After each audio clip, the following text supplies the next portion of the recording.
7 años de detención preventiva para menor de edad que le disparó al senador Miguel Uribe Turbay. A juicio Name y Calle, expresidentes del Senado y la Cámara, por recibir sobornos del gobierno.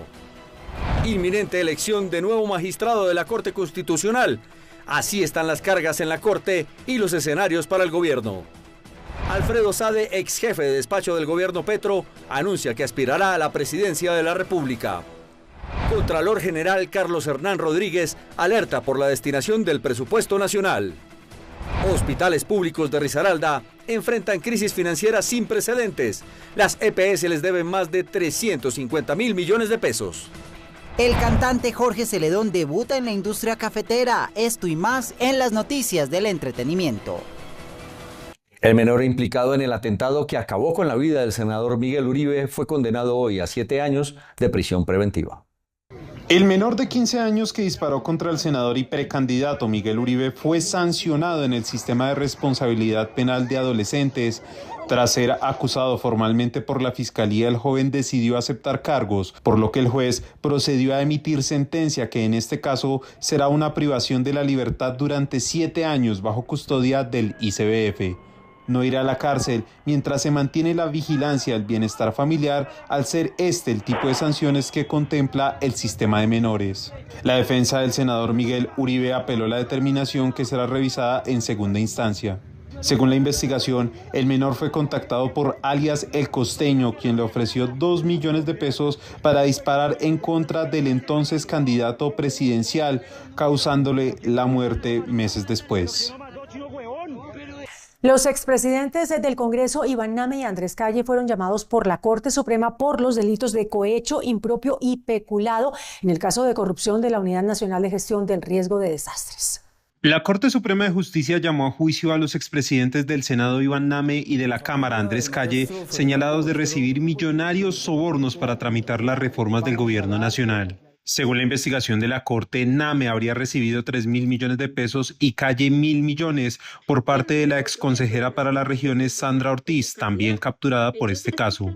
La Corte estableció que hay pruebas suficientes para llevar a juicio a los congresistas y para mantener su orden de detención. Luego de una labor investigativa que incluye declaraciones y pruebas técnicas, la Sala consideró que hay indicios suficientes para llevar a juicio a los procesados. Cabe recordar que mediante decisión del 7 de mayo, la Sala ordenó medida de aseguramiento en establecimiento carcelario para ambos procesados, medida que actualmente sigue vigente. Los parlamentarios tendrán que responder por los delitos de cohecho y peculado. El Senado se alista para escoger a quien será la nueva o el nuevo magistrado de la Corte Constitucional. Está por terminar el periodo de José Fernando Reyes como magistrado de la Corte Constitucional y el Senado se alista para elegir quién será su reemplazo.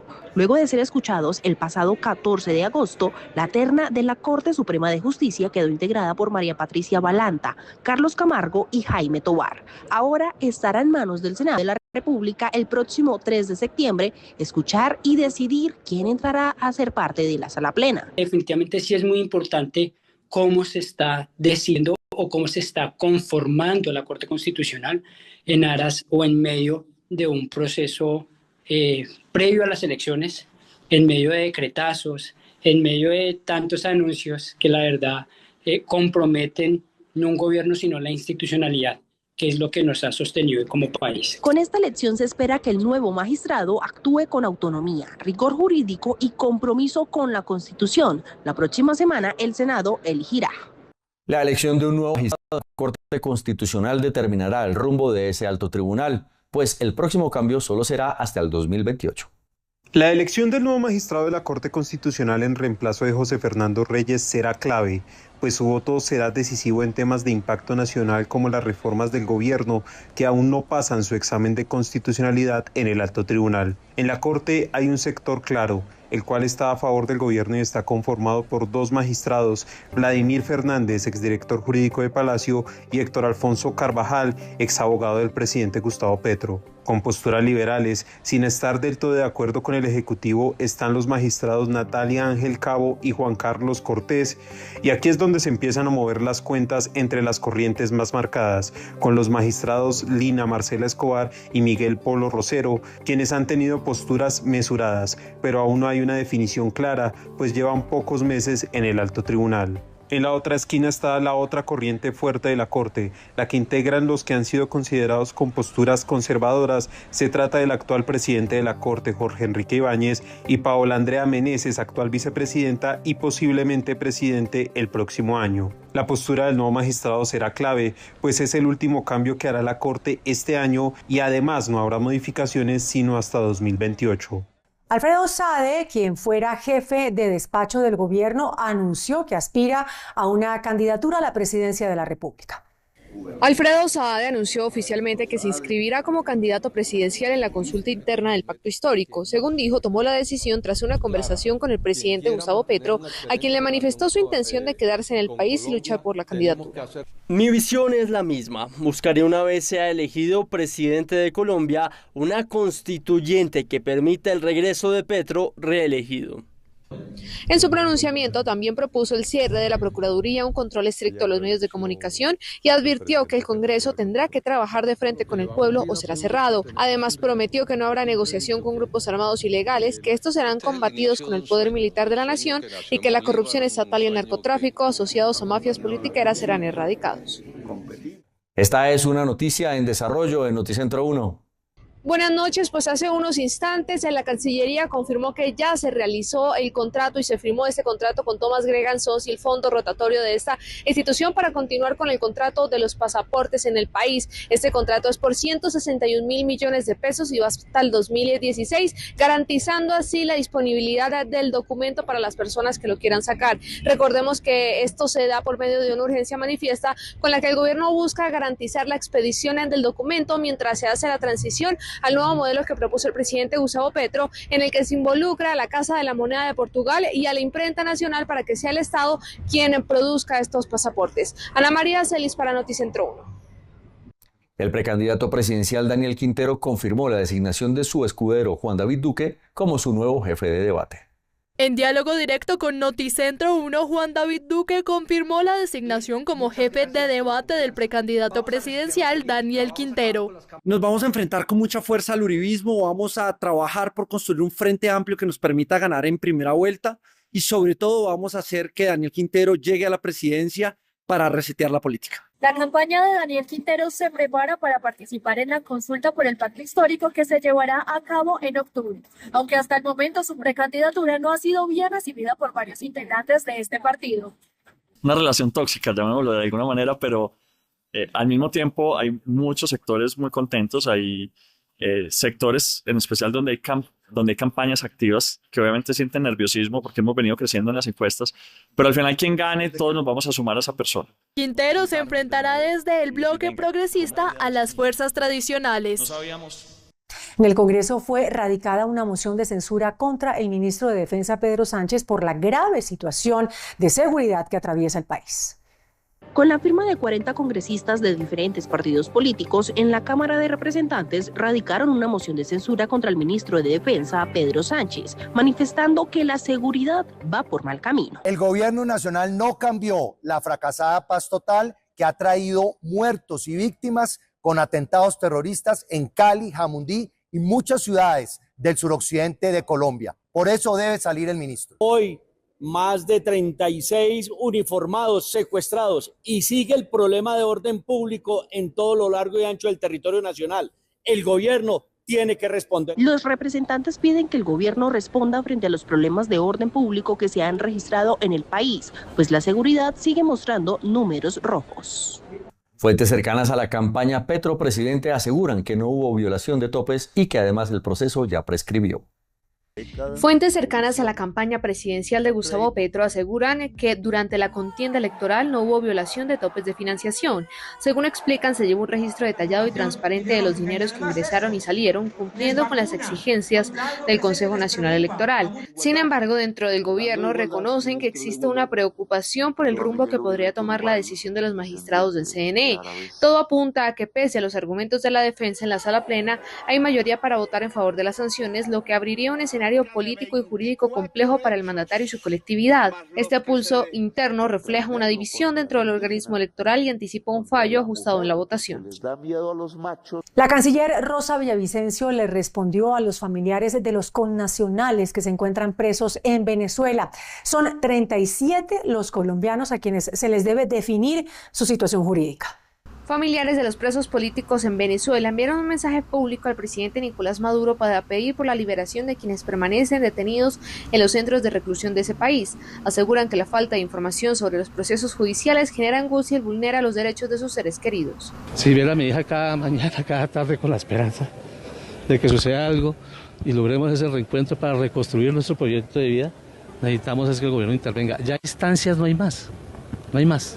Por su parte, la canciller Rosa Villavicencio se refirió al caso. Bueno, con Venezuela venimos insistiendo en la necesidad de conocer con detalle y de garantizar el debido proceso y la garantía de los derechos para las personas que han sido detenidas. Seguimos en esa apuesta, en este caso. Igual en Estados Unidos trabajamos porque las deportaciones se hagan con dignidad. Precisamente el presidente Nicolás Maduro anunció hace unos días la liberación de los presos políticos en el país. Sin embargo, el futuro de los colombianos detenidos es incierto. Gobernadores y alcaldes de todas las regiones del país le piden a la Defensoría del Pueblo que emita una alerta temprana debido a la grave crisis de seguridad.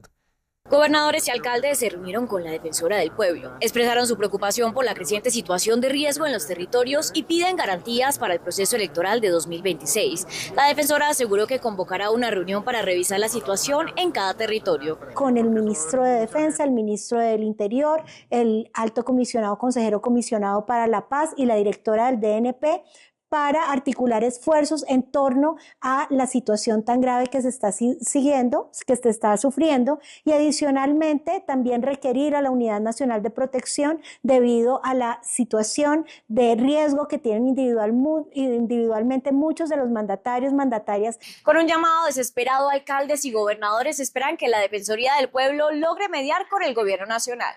Según el Ministerio de Defensa, los dispositivos de protección a precandidatos presidenciales han sido duplicados.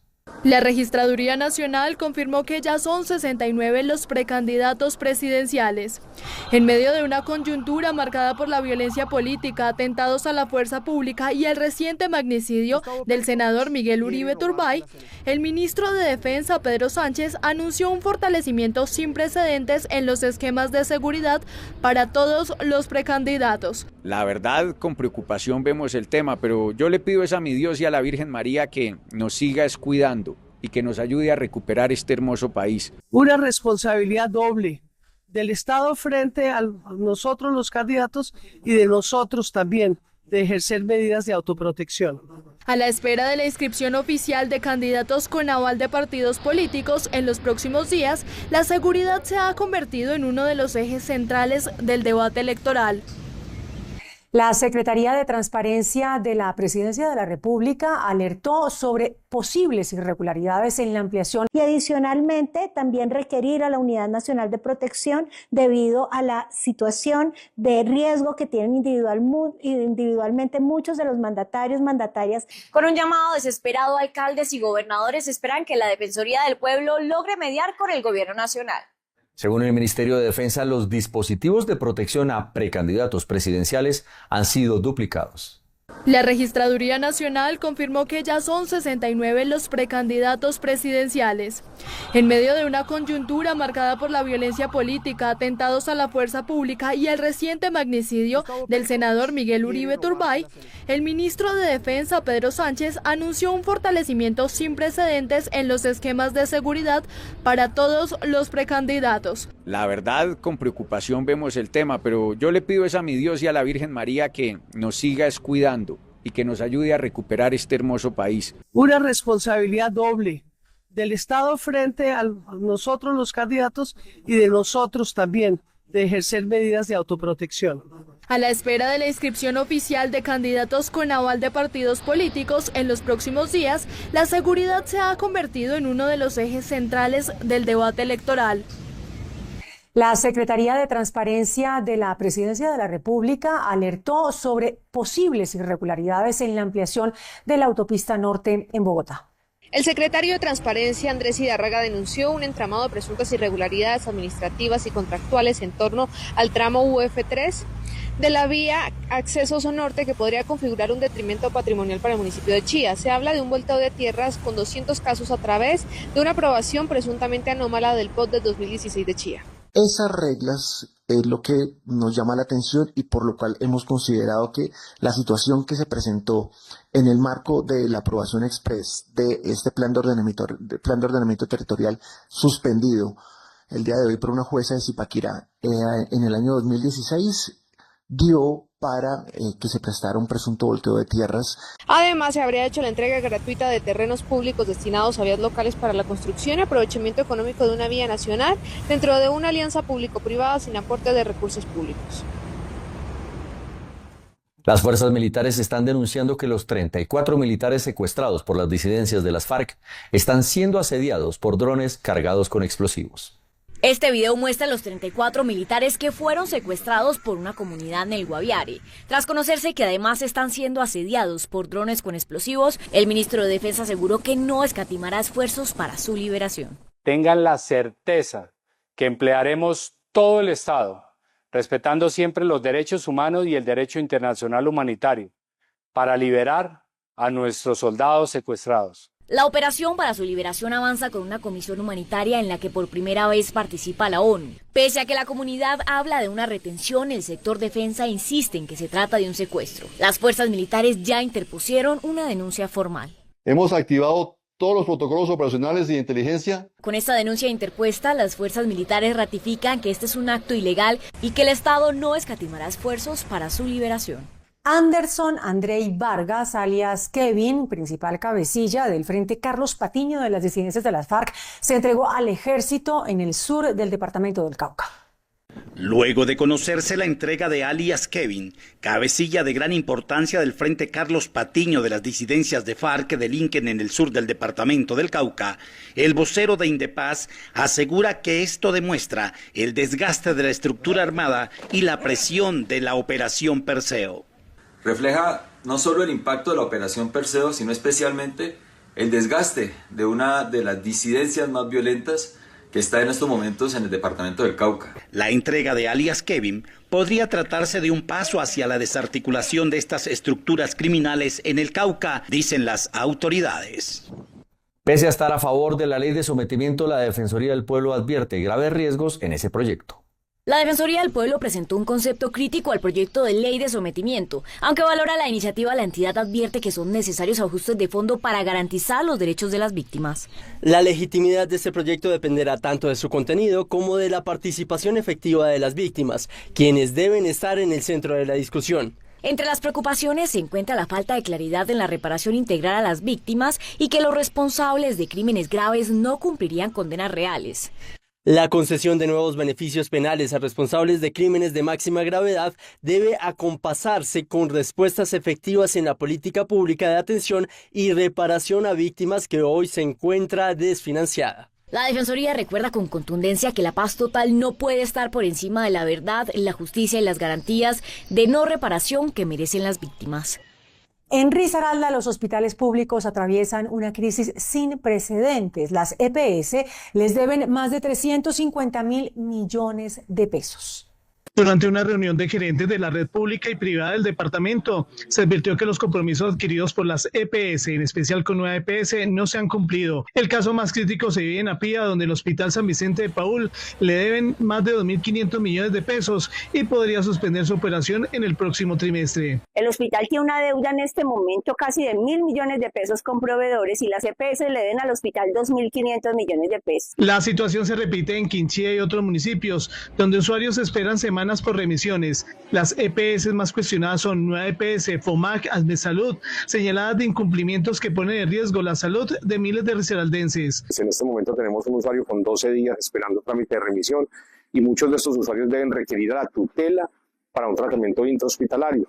Por su parte, la directora ejecutiva de la Asociación de Instituciones de Salud de Risaralda y Salud, Olga Lucía Zuluaga Rodríguez, advirtió que el panorama financiero se agrava día a día en todo el departamento. Están llevando a que estas instituciones no tengan cómo pagar proveedores Y de una u otra forma, están ya hablando de que no tendrían cómo pagar de lo que tiene que ver con los profesionales a partir del próximo mes. La próxima semana se realizará una nueva reunión en la que los hospitales definirán la suerte para este último trimestre del año. Noticia en desarrollo.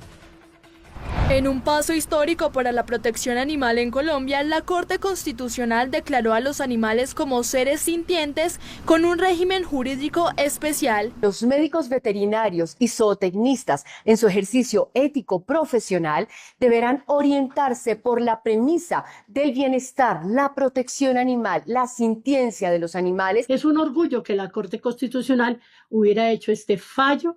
Lo felicitamos y esperamos que comprenda la ciudadanía de que los animales no son ni hay que humanizarlos.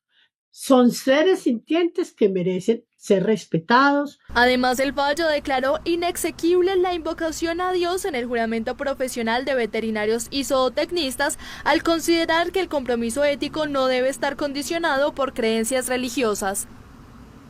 El Contralor General Carlos Hernán Rodríguez advirtió que el gobierno se está excediendo en el gasto público.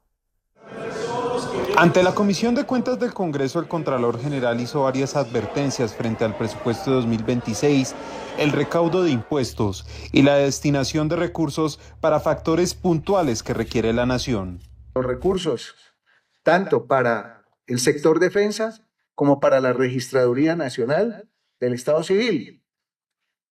Tenemos la inminencia de las elecciones en unos meses y eso requiere de que se doten todas las circunstancias viables. Adicionalmente, el Contralor dejó constancia ante el Congreso de las implicaciones negativas que conllevaría cambiar las vigencias futuras de las vías 4G y 5G. No estamos diciendo que no se pueda modificar, sino el riesgo de realizarlo de manera unilateral. El jefe del ente de control fiscal señaló que de concretarse las modificaciones habría demandas contra la nación. La Comisión de Regulación de Energía y Gas convocó una subasta para entregar nuevos proyectos que permitan garantizar la disponibilidad de energía en el país. Después de varios meses de espera, la Comisión de Regulación de Energía y Gas inició el proceso de convocatoria para la incorporación de nuevas plantas de generación de energía y suplir las necesidades de abastecimiento a partir del 2027. Se trata de las subastas de expansión, las cuales tendrán incentivos para quienes pongan en operación sus proyectos antes de diciembre de 2029. Sin embargo, los gremios ya venían pidiendo la medida, pero sostienen que al tiempo proponen cambiar el cargo para las plantas existentes, afectando las térmicas que son el respaldo en épocas de disminución de los embalses por las sequías. Genera una incertidumbre tan grande al sacar una subasta en la cual está invitando a invertir y al mismo tiempo está diciendo, pero lo invito a invertir, pero no sé, entra a invertir y manténgase en el esquema de cargo, pero no sé cuánto le voy a pagar. Para el dirigente, la medida del gobierno va en contravía de lo que se acordó en la Comisión Quinta del Senado de pagar el cargo solo a las plantas que garanticen energía en firme. El gobierno defendió el proyecto que revive la sobretasa de energía a la industria del país.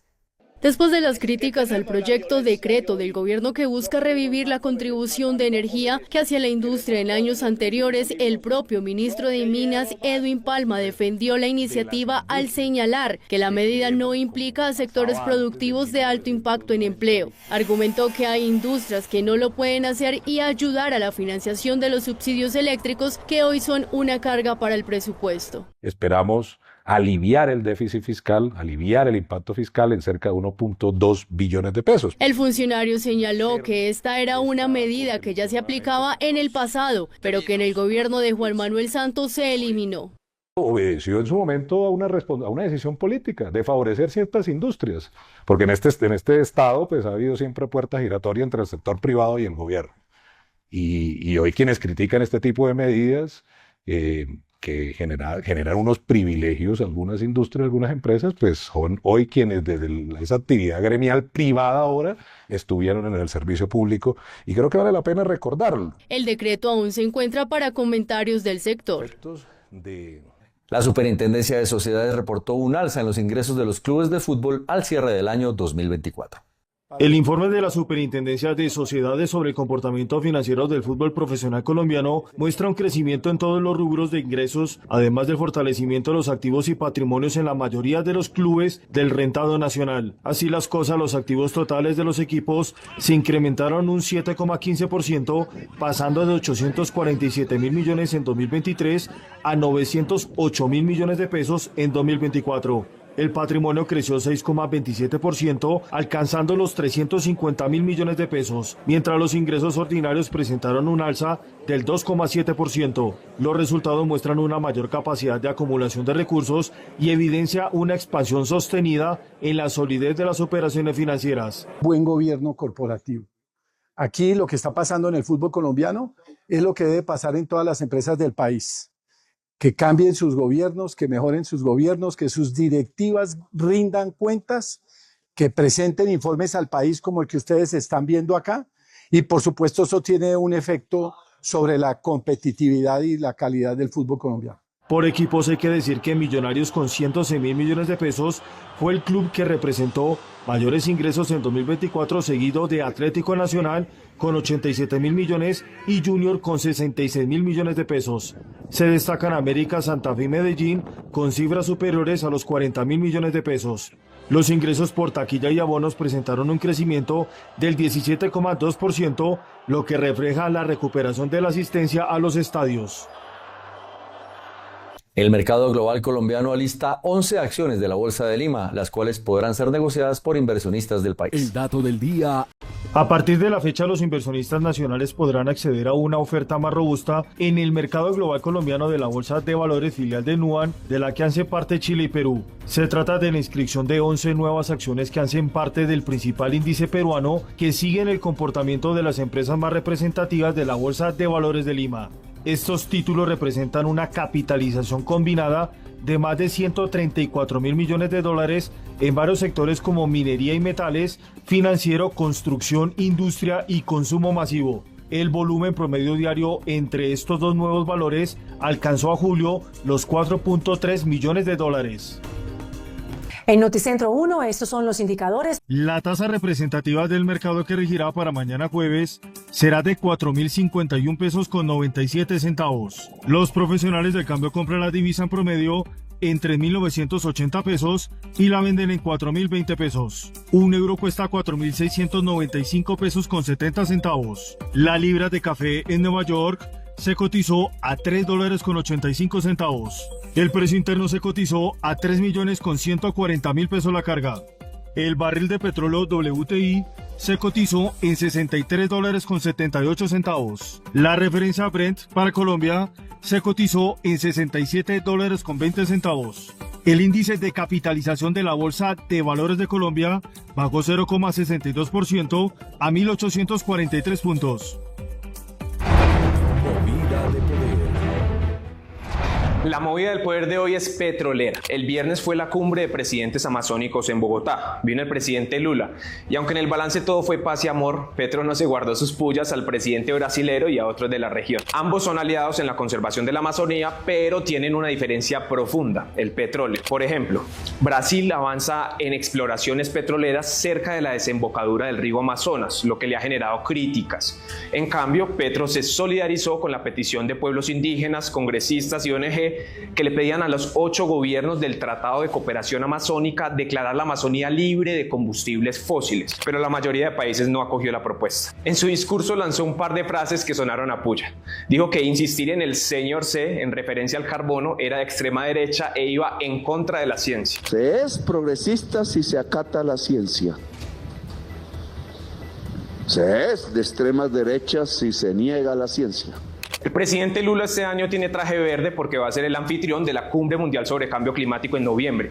Brasil tiene 60% de la selva amazónica y diseñó un fondo para que los países más ricos les den plata a los países en desarrollo que tienen bosques para que los mantengan en pie.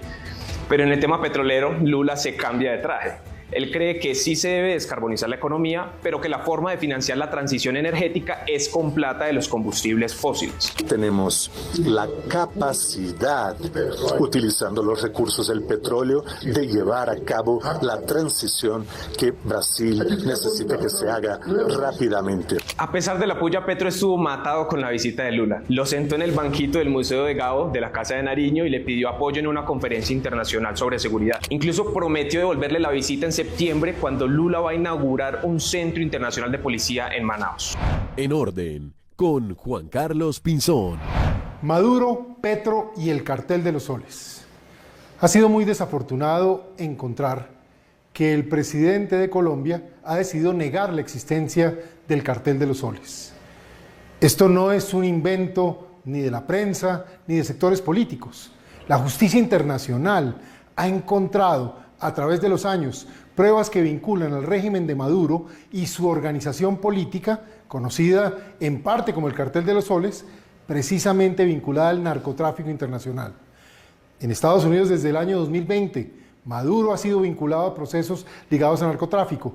La Unión Europea también ha encontrado personajes como Diosdado Cabello y otros vinculados al narcotráfico. Y múltiples fiscalías en América Latina han encontrado vasos comunicantes entre el régimen de Maduro y las actividades de narcotráfico por todo el continente. ¿Por qué negar esto? No tiene sentido.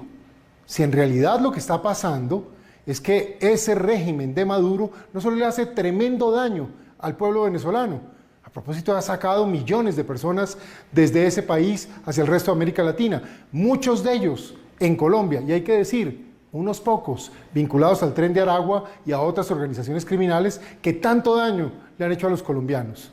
Ni qué decir de la alianza criminal que tiene el régimen de Maduro con el ELN, las FARC, Clan del Golfo y otras organizaciones criminales colombianas en temas como narcotráfico y minería ilícita.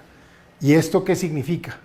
Que desde el régimen venezolano hoy se atenta contra la vida, la honra, los derechos de las comunidades y del pueblo colombiano. Muchos de los hechos de violencia surgen desde territorio venezolano en contra del pueblo colombiano. Así que el presidente Petro, en lugar de estar defendiendo a Maduro, de volverse su validador internacional, que no le da ningún rédito al país, que no beneficia en nada a los colombianos, debería estar preocupado por tener una agenda de lucha contra el narcotráfico, de lucha efectiva contra el crimen organizado y en defensa del pueblo colombiano. Eso es lo que necesita Colombia, defensa de su propio pueblo, cuidar a los colombianos.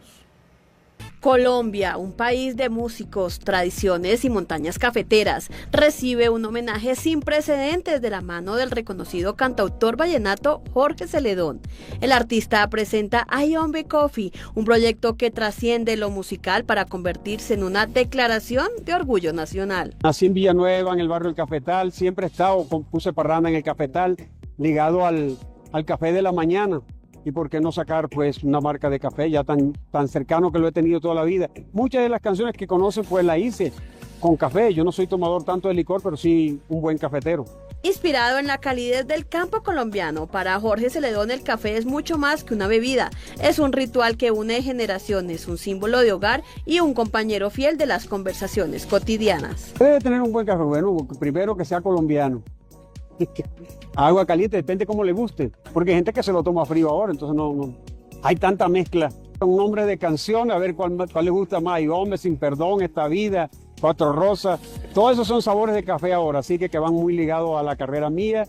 Con esta apuesta, la leyenda vallenata reafirma su compromiso con las tradiciones que definen la identidad nacional, la música, el café y la alegría de vivir al estilo colombiano. En Corea del Sur, más de 150 personas con gran fascinación por la observación de aves participaron de un curioso concurso en el que se calificaba la mejor reproducción del canto de estos animales.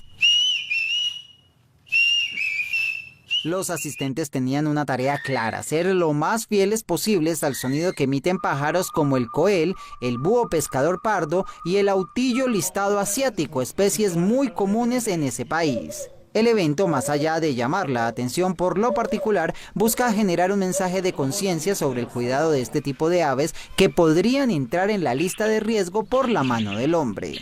De no aplicarle la crianza violenta, sino la respetuosa. Después de arrasar en escenarios nacionales e internacionales, Andrés Parra continúa con su gira 2025. El actor llega a Cali, Pereira, Manizales y Bucaramanga. Estas ciudades vibrarán con el espectáculo que ha conmovido y hecho reír a miles de personas. Venga que sí es pa' eso, un viaje cargado de humor, emociones profundas y reflexiones transformadoras. Sí, va a ser un espectáculo para confrontarnos, va a ser un espectáculo para hacernos preguntas incómodas, va a ser un espectáculo para tomar decisiones, va a ser un espectáculo para reflexionar y probablemente en algún momento sea muy incómodo y muy doloroso. Puede ser un espectáculo doloroso. Cada función promete ser una experiencia única donde el humor se convierte en puente hacia el autoconocimiento y la empatía colectiva. Yo creo que ha sido terapéutico para mí y se está convirtiendo en es terapéutico para el público también, pero sobre todo es muy divertido. Yo soy muy feliz haciendo el show. Ha sido sobre todo un viaje de reencuentro conmigo y ahí voy porque estaba muy alejado, muy desconectado. Yo estaba pensando en trabajo, fama, pareja, plata, prestigio, me abandoné. Ha sido como ir a rescatar a este niño. Temas como la soledad, el silencio y el despertar de la conciencia son tratados con una cercanía que permite al público verse reflejado en su historia. Más que un monólogo humorístico, Venga que si es pa' eso, se convierte en una experiencia colectiva de catarsis e inspiración. Los corridos llegan a Colombia y no solo en los escenarios, sino también en una muestra cultural que incluye por primera vez talleres en Ciudad Bolívar dedicados a los jóvenes con el fin de compartir las raíces de este género y su relación con la cultura popular. Nuestra música, nuestras raíces sigan, no mueran, al contrario, se den a conocer más allá de nuestra tierra mexicana, y pues el corrido ha sido para nosotros pues hasta un medio de comunicación en épocas revolucionarias y ha ido colocándose como un género. Esta iniciativa hace parte de la celebración por los 10 años de trayectoria de la agrupación Fara Norte, que festeja su década con 3 conciertos, 2 en Cali y 1 en Bogotá, uniendo música e interculturalidad. Es para nosotros muy importante llevar este mensaje, ¿no? Y darle el valor a lo que son los corridos en la música norteña. Los corridos no solo suenan como un ritmo tradicional, sino también como una herramienta de diálogo y reflexión social. En el regional mexicano la palabra corrido es pues un lenguaje, ¿no? Es un género muy especial para nosotros. De esta forma, Fara Norte celebra su década llevando los corridos a nuevas generaciones y territorios en Colombia.